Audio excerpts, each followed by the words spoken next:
అక్రమాస్తుల కేసులో ఏసీబీ కొంత నిర్లక్ష్యం వహిస్తుంది అనేటువంటి ఆరోపణలు వస్తున్నాయి.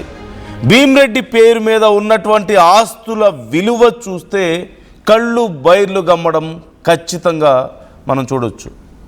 ఇప్పటి వరకు ఏసీబీ గుర్తించినటువంటి ఆస్తుల విలువ కొంతమంది ఇప్పటికే ఇప్పటి వరకు ఉన్నటువంటి లిస్ట్ ప్రకారం చూస్తే 300 నుంచి 400 కోట్లు అంటున్నప్పటికీ కూడా as per the official market rate మొత్తం ఆస్తుల విలువ సుమారుగా 1000 కోట్ల వరకు ఉండొచ్చు అంటూ అంచనా వేస్తున్నారు. మరోవైపు ఏసీబీ అధికారులు ఇంత పెద్ద తిమింగళం దొరికితే 5 రోజులు గడిచినా సరే డిఎస్పీని ఇప్పటి వరకు అరెస్ట్ చేయలేదు అనేటువంటి విమర్శలు వస్తున్నాయి. అనారోగ్యానికి గురయ్యాడంటూ నోటీసులు ఇచ్చి వదిలేయడం అనేది ఎంతవరకు కరెక్ట్ అంటూ ప్రశ్నలు వస్తున్నాయి. ఏసీబీ దాడుల్లో నిందితులు అనారోగ్యంతో ఉన్నా కోర్టులో ప్రవేశపెట్టి రిమాండ్ కండిషన్స్పై ఆసుపత్రికి తరలించాలనే నిబంధన ఉంది. మరి ఏసీబీ అధికారుల తీరు భవిష్యత్తు కేసుల మీద తీవ్ర ప్రభావం చూపించే అవకాశం లేదా? ఖచ్చితంగా ఉందంటున్నారు న్యాయ నిపుణులు. ఏసీబీ దాడులతో భీమ్రెడ్డి ఆస్తుల పంపకాలు కూడా వెలుగులోకి వచ్చినట్లుగా తెలుస్తుంది. 2 నెలల క్రితం భీమ్రెడ్డి ఆస్తులు పంచినట్లుగా సమాచారం. 2 కొడుకులతో పాటు బినామీల పేరుతో కూడా ఆస్తుల పంపకాలు జరిగాయి. డిఎస్పీ భీమ్రెడ్డి బినామీల్లో ఒక మాజీ హోంగార్డ్, మరో 2 బినామీల పేరుతో కూడా భారీగా ఆస్తులు గుర్తించారు. ఆస్తుల వివరాలు 2 కొడుకులకు వాట్సాప్ చేశాడట భీమ్రెడ్డి. భీమ్రెడ్డి ఆస్తుల పంపకాల విషయాలు ఇప్పుడు అతని ప్రత్యర్థులకు లీక్ అయ్యాయి.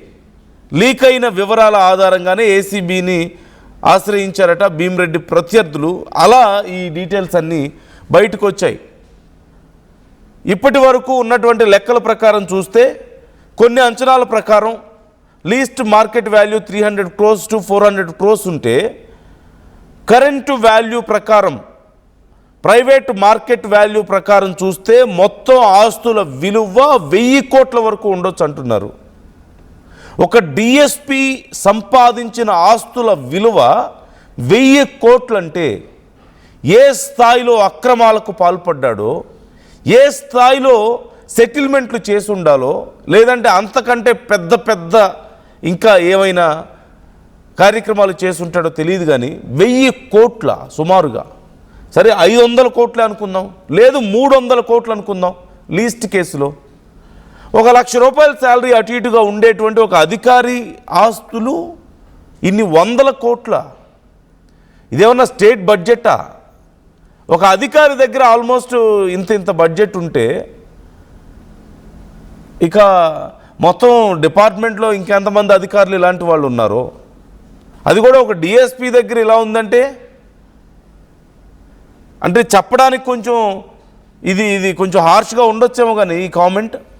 బట్ మొత్తం డిపార్ట్మెంట్ ఇలాంటి వాళ్ళు ఇంకెంతమంది ఉన్నారో, వాళ్ళ ఆస్తులు ఎంత ఉన్నాయో మొత్తం మీద చూస్తే గవర్నమెంట్ వ్యవస్థల్లో ఉన్న వాళ్ళ యొక్క ఆస్తులే, ప్రైవేట్ ఆస్తులు ఇలా దోచుకున్న ఆస్తులే మన దేశం బడ్జెట్ సరిపోద్దేమో, అంత ఆస్తులు ఉండొచ్చు అని చెప్పి అంచనాలు వస్తున్నాయి.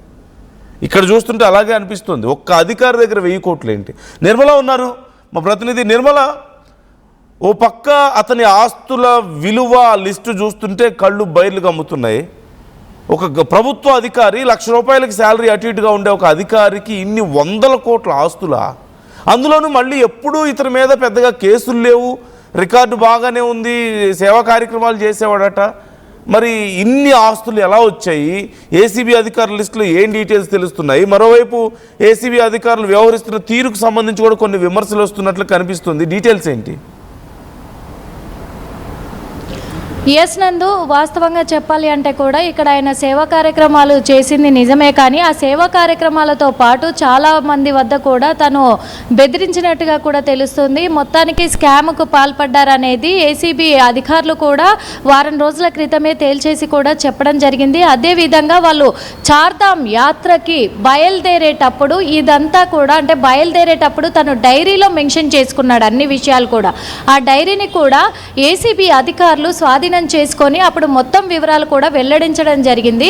వాళ్ళు చార్ధామ్ యాత్రకు వెళ్ళేటప్పుడు ఇక్కడ ఏసీబీ చేసిన ఆలోచన ఏంటి అంటే, నేను చార్ధామ్ యాత్రకు వెళ్తున్నాను, ఏ టైంలో ఏం జరుగుతుందో తెలియదు కాబట్టి ఎవరి ఆస్తులు వాళ్ళకు పంచివ్వాలి, నా ఆస్తి అంతా ఎక్కడ వెళ్ళిపోతుందో తెలియదు అని చెప్పేసి బినామీలు కూడా ఎవరెవరు ఉన్నారు అనే కోణంలో కూడా డైరీలో మెన్షన్ చేసినట్టుగా ఏసీబీ అధికారులు అయితే బట్టబయలు చేయడం అయింది. వాళ్ళ పేర్లు కొంతమంది బయట పెట్టలేదు, కానీ మాజీ హోంగార్డు కూడా ఇందులో ఉన్నట్టుగా తెలుస్తూ ఉంది.